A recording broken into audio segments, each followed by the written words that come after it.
Hi, boys and girls. Happy Tuesday. I apologize for delaying our ending of Because of Mr. Terupt a couple days, but today is the day that we are finishing it, and then we'll be going on to the second one. So I hope that you are in a comfy spot and you're ready to finish this book. We've been reading it for a couple months now, maybe a little bit longer than that. So today is a big deal. We get to find out the ending of Because of Mr. Terupt. Here we go. I hope you all had a very good weekend.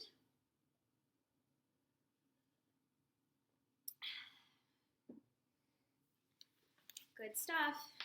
Okay, here we go. Now, just a quick recap of what has been going on.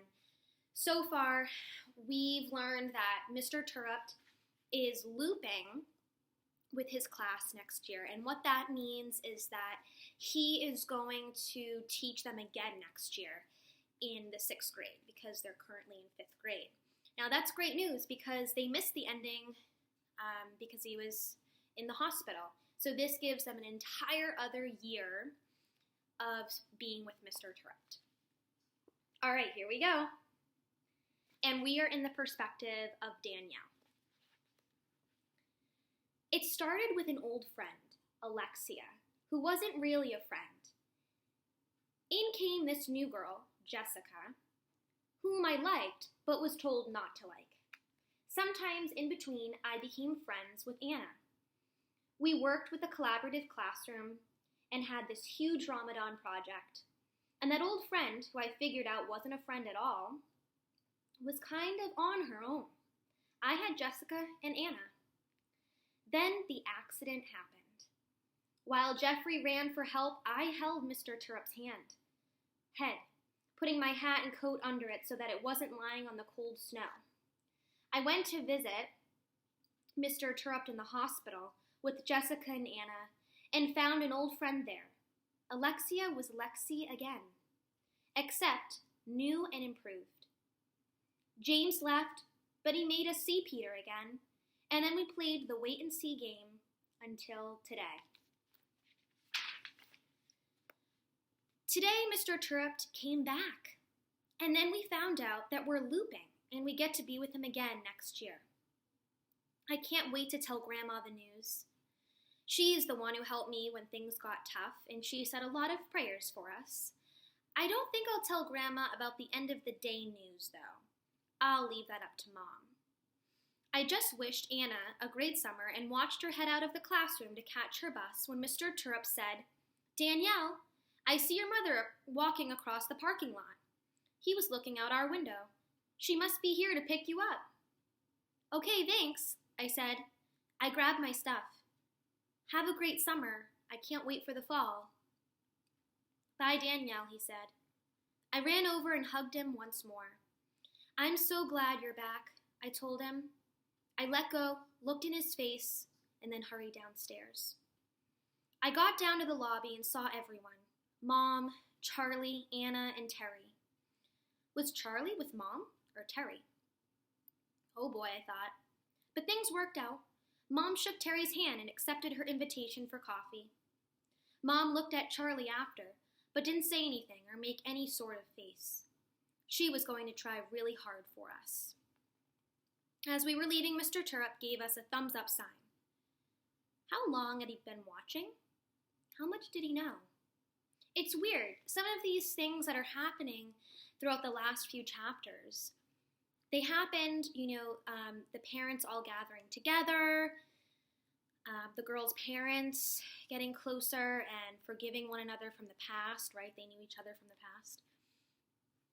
And it's almost like Mr. Terupt knew those things happened. Now remember, I have not read this book or the next book, so I kind of have this thought that Mr. Terupt could hear certain things going on while he was in the coma. I don't know if that even makes sense, but some of the lines in these books are making me predict that. Dear God, it's Danielle down here, full of love. Thanks for giving me my teacher back. And again for next year. And thanks for helping my mom give Terry and Anna a chance. Maybe now you can start to work on Grandma. She's going to be a lot tougher to persuade. Amen. P.S. I'm sorry I got mad at you. Peter. We haven't had a ton of perspectives with Peter, so this one should be good. Out of nowhere, I heard the screams. Mr. Terupt! Everyone around me jumped up and ran towards the door. I couldn't believe it. Mr. T was back. I started crying. Mr. T was alive, and he was here. I stayed in my seat trying to look small, but he spotted me. The room grew quiet as Mr. T walked towards me. I was scared again. Now put yourself in Peter's shoes here. He's the one, obviously he didn't want this to happen, but he threw a snowball that hit Mr. Terupt and put him in a coma. So he feels a little bit responsible and guilty for this, and this is his first encounter with Mr. Terupt. So putting myself in his shoes, I would be a little bit nervous too.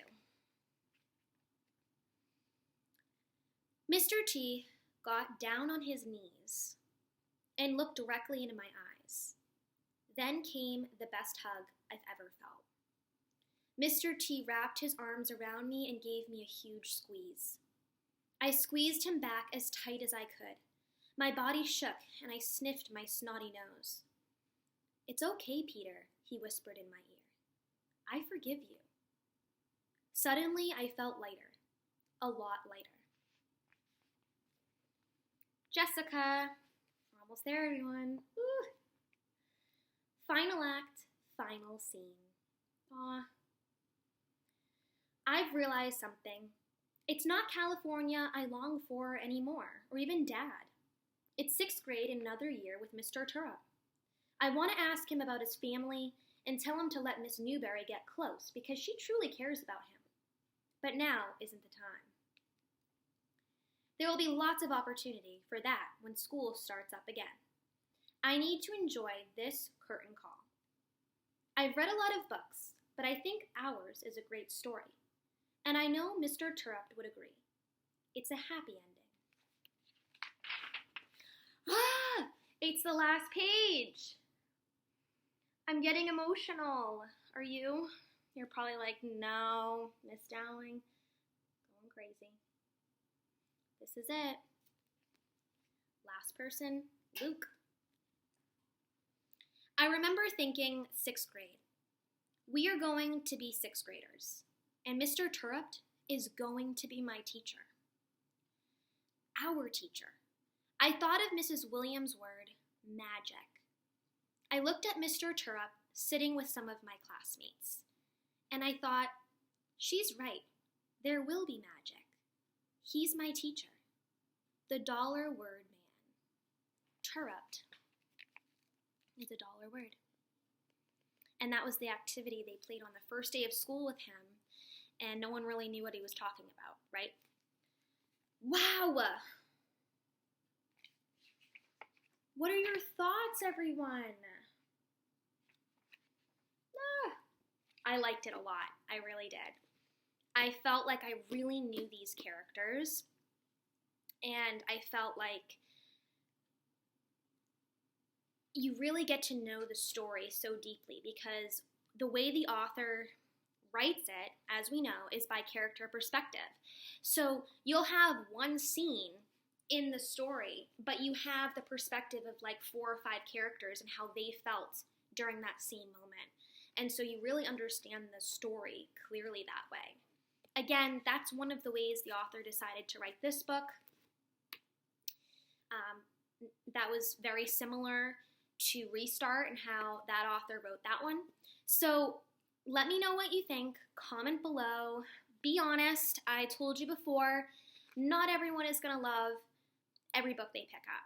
And I also shared with you that it was 6th grade when I decided to actually like reading. And it's because I found a book that was enjoyable to read for myself. And we all are entitled to having our own opinions about books.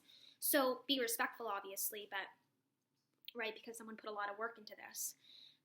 But let me know what you think. Comment below. Would you recommend this to a friend?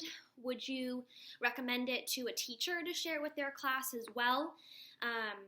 But I really enjoyed it, and I'm excited to meet these same characters again in 6th grade next year. I wonder if they'll go through the summer. I wonder if they'll just start at the beginning of the year, or maybe they'll explain the kids' summer. We'll see. But stay tuned for that tomorrow. I'm going to film it right after this, and I'll post it tomorrow. All right, have a great day. Get outside today. It's going to be 50 degrees. All right, miss you all.